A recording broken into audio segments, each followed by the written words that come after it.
السلام علیکم ناظرین، بزم یوٹیوب چینل پر آپ کو خوش آمدید۔ ناظرین، ایک بادشاہ اپنے محل کی چھت پر ٹہلنے چلا گیا۔ ٹہلتے ٹہلتے اس کی نظر محل کے نزدیک گھر کی چھت پر پڑی، جس پر ایک بہت خوبصورت عورت کپڑے سکھا رہی تھی۔ بادشاہ نے اپنی ایک باندی کو بلا کر پوچھا، کس کی بیوی ہے یہ؟ باندی نے کہا، بادشاہ سلامت، یہ آپ کے غلام فیروز کی بیوی ہے۔ بادشاہ نیچے اترا۔ بادشاہ پر اس عورت کے حسن و جمال کا سحر سا چھا گیا۔ اس نے فیروز کو بلایا۔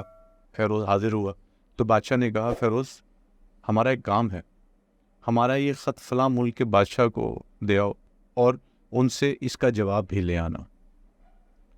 فیروز بادشاہ کا حکم سر آنکھوں پر، اور وہ اس خط کو لے کر گھر واپس آ گیا۔ خط کو اپنے تکیے کے نیچے رکھ دیا، سفر کا سامان تیار کیا، رات گھر میں گزاری اور صبح منزل مقصود پر روانہ ہو گیا۔ اس بات سے لا علم کے بادشاہ نے اس کے ساتھ کیا چال چلی ہے۔ ادھر فیروز جیسے ہی نظروں سے اوجھل ہو گیا، بادشاہ چپکے سے فیروز کے گھر پہنچا اور آہستہ سے فیروز کے گھر کا دروازہ کھٹکایا۔ فیروز کی بیوی نے پوچھا، کون؟ بادشاہ نے کہا، میں بادشاہ، تمہارے شوہر کا مالک۔ تو اس نے دروازہ کھولا۔ بادشاہ اندر آ کر بیٹھ گیا۔ فیروز کی بیوی نے حیران ہو کر کہا، آج بادشاہ سلامت یہاں ہمارے غریب خانے میں؟ بادشاہ نے کہا، میں یہاں مہمان بن کر آیا ہوں۔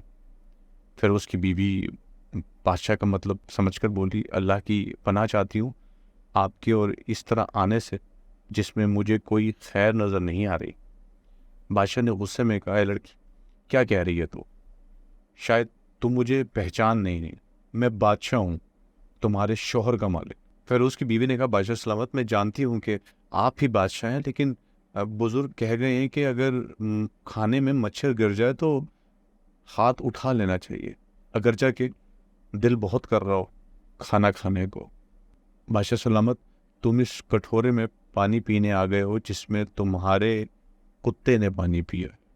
بادشاہ کو اس عورت کی باتوں سے بڑی شرمسار محسوس اور اس کو چھوڑ کر واپس چلا گیا، لیکن اپنی چپل وہیں پر بھول گیا۔ یہ سب تو بادشاہ کی طرف سے ہوا۔ اب فیروز کو آدھے راستے میں یاد آیا کہ جو خط بادشاہ نے اسے دیا تھا وہ تو گھر پر ہی چھوڑ آیا ہوں۔ اس نے گھوڑے کو تیزی سے واپس موڑا اور اپنے گھر کی طرف لپکا۔ فیروز اپنے گھر پہنچا تو تکیے کے نیچے سے خط نکالتے وقت اس کی نظر پلنگ کے نیچے پڑے بادشاہ کی چپل پر پڑی، جو وہ جلدی میں بھول گیا تھا۔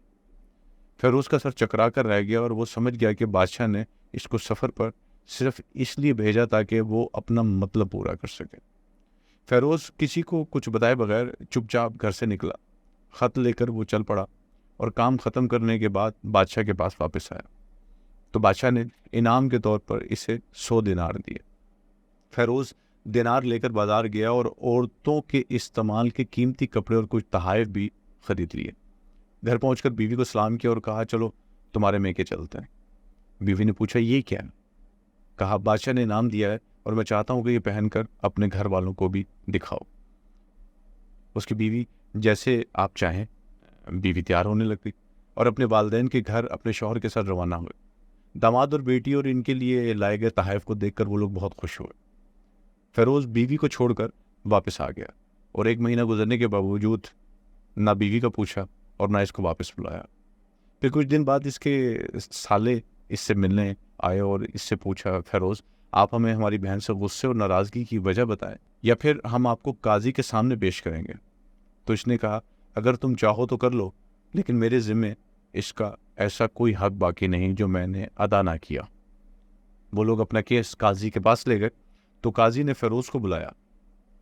قاضی اس وقت بادشاہ کے پاس بیٹھا ہوا تھا۔ لڑکی کے بھائیوں نے کہا، بادشاہ سلامت اور قاضی القضا کو قیام و دائم رکھے۔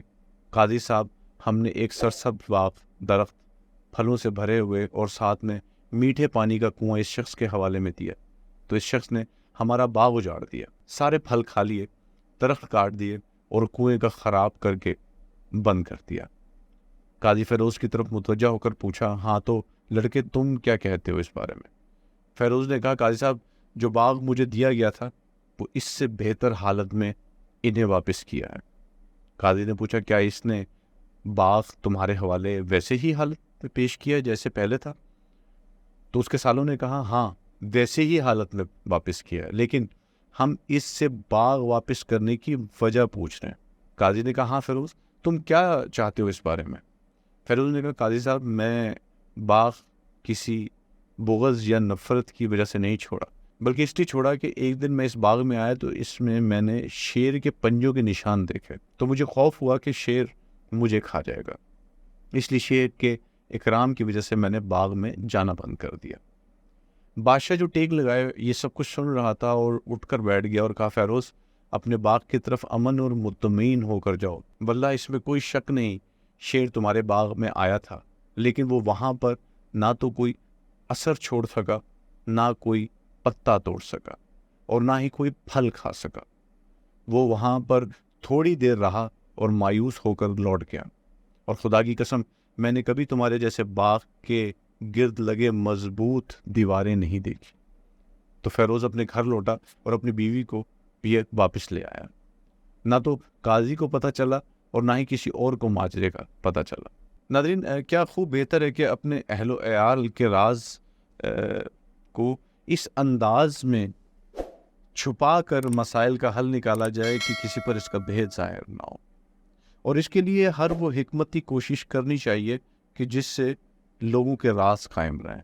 لیکن جو لوگ حکمت والے نہیں ہوتے، یا جو بہت ضدی ہوتے ہیں، یا جو اپنی انا کی خاطر اپنی انا کو داؤ پہ لگا لیتے ہیں، پھر نہ تو ان کی زندگی کے راز چھپے رہتے ہیں، حکمت نہ ہونے کی وجہ سے وہ تماشے کا شکار بن جاتے ہیں، اور اپنے رشتوں اور اپنے نادوں سے بھی ہاتھ دھو بیٹھتے ہیں۔